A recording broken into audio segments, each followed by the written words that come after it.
क्या बीजेपी वास्तव में बाजी मार ले जाएगी? इसके लिए थोड़ा इंतजार करना होगा, लेकिन 126 के साथ आम आदमी पार्टी आगे है। 118 के साथ बीजेपी कांटे की टक्कर देती हुई एमसीडी के इलेक्शन में राजधानी दिल्ली में नजर आ रही है। ऐसे में फाइनल आंकड़ा क्या होगा ये आपको बताएंगे, लेकिन उसके पहले 70 विधानसभा है राजधानी दिल्ली में, और 70 विधानसभा के हिसाब से एक एक वार्ड की तस्वीर आपके लिए आज तक लेकर आए हैं। और यहां पर हम आपको वो आंकड़े भी दिखा रहे हैं जिसके जरिए यहां पर आपको दिखा रहे हैं कि संजीव झा जिस इलाके से आते हैं वहां की तस्वीरें। बीजेपी 2 पर, आम आदमी पार्टी 2 पर और कांग्रेस पार्टी 1 पर यहां के वार्ड में अपनी जो लीड है उसको बनाए हुए है। ये अलग अलग आंकड़े जो अलग अलग हिस्सों के सामने आ रहे हैं, और यहां पर वार्ड के जो आंकड़े हैं वो भी नाम के साथ हम आपको बता रहे हैं कि यहां पर कौन आगे चल रहा है और कौन पीछे चल रहा है। तो इन आंकड़ों के जरिए आप समझिए कि बीजेपी और आम आदमी पार्टी के बीच कड़ी और बड़ी टक्कर यहां पर देखने के लिए मिल रही है। शुभांकर, और इस वक्त हम आपको अगला वार्ड दिखा रहे हैं। यहां पर भी देखिए आम आदमी पार्टी जो है वो बढ़त बनाए हुए है। फिलहाल ये तस्वीर हम आपको दिखा रहे हैं, लेकिन बीजेपी भी यहां पर मौजूद है। ये मनीष सिसोदिया का वार्ड है बताया जा रहा है, जहां पर बीजेपी जो है वो 2 वार्ड पर आगे है और आम आदमी पार्टी जो है वो भी यहां पर 2 वार्ड पर आगे नजर आ रही है। तो डिप्टी सीएम के इलाके की अगर बात की जाए तो यहां पर भी नेक टू नेक टक्कर है। वैसे ही जैसे आपको 250 सीटों में 124 पर आम आदमी पार्टी और 120 पर बीजेपी नजर आ रही है। मनीष सिसोदिया का ये वार्ड, जहां पर 4 में से 2 आम आदमी पार्टी के पास वार्ड जा रहे हैं और 2 जो है वो भारतीय जनता पार्टी के पास है। और मनीष सिसोदिया भी, चित्र आपको याद होगा, बड़े क्लोज कॉन्टेस्ट में जीते थे, हारते चुनाव वो जीते थे। उनके वार्ड में बीजेपी काफी मजबूत नहीं। यहां पर अगर पटपटगंज का ये आंकड़ा है तो आम आदमी पार्टी 4 पर, ये अपडेट कर दिया, अपडेट हो चुका है 4 पर। यहां पर पटपटगंज जो कि उप मुख्यमंत्री मनीष सिसोदिया का इलाका है वहां पर आगे चल रही है। और हम सब ने देखा कि चुनाव के ठीक पहले किस तरह से सीबीआई जांच का सामना भी उनको करना पड़ा। द्वारका का ये आंकड़ा आपके सामने है, भारतीय जनता पार्टी 2 पर द्वारका में आगे चल रही है, जबकि आम आदमी पार्टी 1 पर आगे चल रही है। और यहां पर बीजेपी आगे की ओर बढ़ती हुई। अलग अलग वार्ड के जो आंकड़े हैं वो भी आपके सामने हम रखेंगे। कृष्णानगर बीजेपी 3 पर, आम आदमी पार्टी 1 पर कृष्णानगर में आगे चल रही है। और वार्ड का ये पूरा का पूरा आंकड़ा इस वक्त हम आपके सामने रख रहे हैं। और ये महरौली की तस्वीर हम दिखा रहे हैं। यहां पर बीजेपी 1 पर आगे है और आम आदमी पार्टी जो है वो 2 पर है। उधर सीटों के आंकड़े भी देखिए, चित्रा बार 120 बीजेपी पार करती है, लौट आती है, लेकिन महरौली में बीजेपी जो है वो अच्छी बढ़त बनाया। और ये जो नया वार्ड है, यहां पर 4 में से 4 पर बीजेपी आगे है, आम आदमी पार्टी पीछे है। तो ये लक्ष्मी नगर का इलाका, और लक्ष्मी नगर इलाके को वैसे भी माना जाता है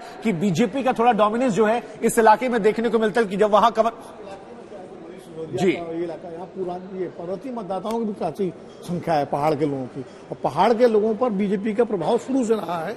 और अब तो और हमारे एग्जिट पोल में भी दिखा था, जी एग्जिट पोल में भी दिखा था कि पहाड़ के लोगों ने किस तरह से पूरा प्यार बरसा दिया। हालांकि यहाँ पर क्लोज फाइट, आम आदमी पार्टी 124 पर, बीजेपी 120 पर पहुंच गई है। और अब आपको त्रिलोकपुरी का आंकड़ा दिखा रहे हैं। यहाँ पर आम आदमी पार्टी भारतीय जनता पार्टी के ऊपर हावी होती हुई 3 सीटों के साथ ये त्रिलोकपुरी का हमने आंकड़ा आपके सामने रखा है। तो अलग अलग वार्ड के लिहाज से भी राजधानी दिल्ली क्यों इतनी महत्वपूर्ण है। अब विश्वासनगर में बीजेपी आगे चल रही है। 4 वार्ड में भारतीय जनता पार्टी की लीड बनी हुई है। और ये पूरी की पूरी वार्ड की तस्वीरें भी आपको दिखा रहे हैं। तो एक एक करके ये तमाम आंकड़े, और देखिए इस इलाके में बीजेपी जहां पर 2 पर आगे चल रही है, आम आदमी पार्टी 122 हो गया है। कांटे की टक्कर भारतीय जनता पार्टी और आम आदमी पार्टी के बीच, कांटे की टक्कर। हालांकि आंकड़ा बदल गया 124 और 120 के साथ, लेकिन ये बेहद महत्वपूर्ण है। देखिए एग्जिट पोल के आंकड़ों को अगर हम किनारे रखें तो यहां पर बीजेपी और आम आदमी पार्टी के बीच में कड़ी टक्कर,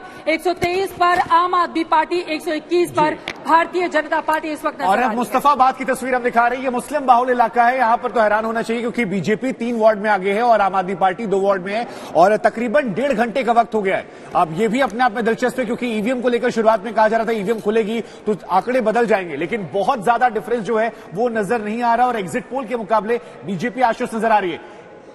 ये देखिए कुंडली जो है, यहां पर 1 पर बीजेपी आगे है और 2 पर आम आदमी पार्टी आगे है। तो कुल मिलाकर बीजेपी अलग अलग वार्ड के अगर हिसाब से आप बांटकर देखेंगे तो वहां पर बीजेपी अच्छा करती हुई नजर आ रही है। हालांकि सीटों की टैली जो है अब उसमें 10 सीट का अंतर हो गया है, लेकिन ये वो इलाका है जहां पर कूड़े के पहाड़ को सबसे बड़ा मुद्दा बनाया गया था। और इसी पूरे इलाके में गाजीपुर में वो कूड़े के पहाड़ है जिनको चुनाव का आधार बनाकर आम आदमी पार्टी ने दिल्ली के सभी 250 वार्ड में अपनी कैंपेनिंग की थी। और उस कैंपेनिंग में हर जगह कहा था कि इन कूड़े के पहाड़ को हटाना है, है तो हमें वोट दीजिएगा। अमित भारद्वाज हमारे साथ बने हुए हैं सीएम आवास के बाहर।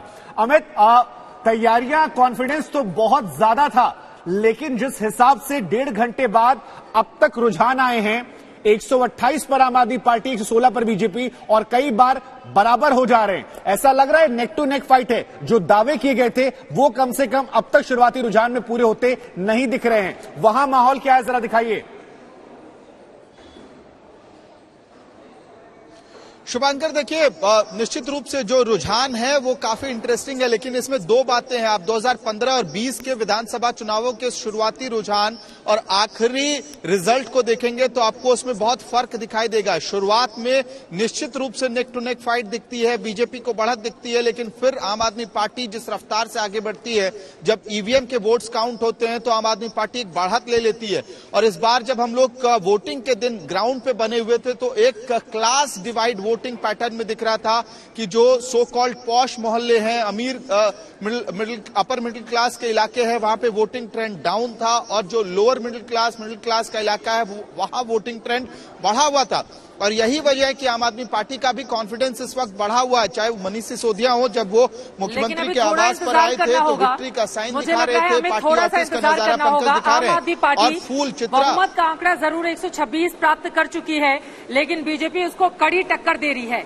लेकिन सबसे ज्यादा महत्वपूर्ण है, राजधानी दिल्ली में अगर आप नजर डालेंगे तो अलग अलग समुदाय के जो वोटर्स हैं वो अपनी भूमिका ज्यादा निभाते हैं। पूर्वांचली वोटर्स का क्या हाल रहा, हमने आपको एग्जिट पोल में दिखाया था। पूर्वांचली वोटर्स ने आम आदमी पार्टी के पक्ष में मतदान किया है, जबकि पूर्वांचली बड़ा चेहरा मनोज तिवारी बीजेपी के पास हैं, वो दिल्ली से सांसद भी हैं। यहां पर पूर्वांचली वोटरों का क्या आधार रहा है, किस तरह की तस्वीर रही है, जरा उस पर आपको नजर जल्दी से उस पर डालते हुए आपको हम दिखा रहे हैं कि पूर्वांचली जो बड़े हिस्से हैं वहां पर भारतीय जनता पार्टी का प्रदर्शन किस तरह से कम रहा है और आम आदमी पार्टी, हालांकि ये पूरा आंकड़ा इस वक्त आपके सामने है। दिल्ली एमसीडी में देखिए 250 के रुझानों में 118 पर बीजेपी, 125 पर आम आदमी पार्टी आगे चल रही है। लेकिन पूर्वांचली कौन कौन से इलाके में काफी प्रभावशाली स्थिति में हैं और वो जीत और हार तय करते हैं, वो भी आंकड़े बस कुछ ही पलों में आपके सामने रखेंगे। लेकिन यहाँ पर आप देख रहे हैं 250 में से 125 पर आम आदमी पार्टी, 118 पर बीजेपी। कड़ी फाइट देखने को मिल रही है यहाँ पर बीजेपी और आम आदमी पार्टी के बीच।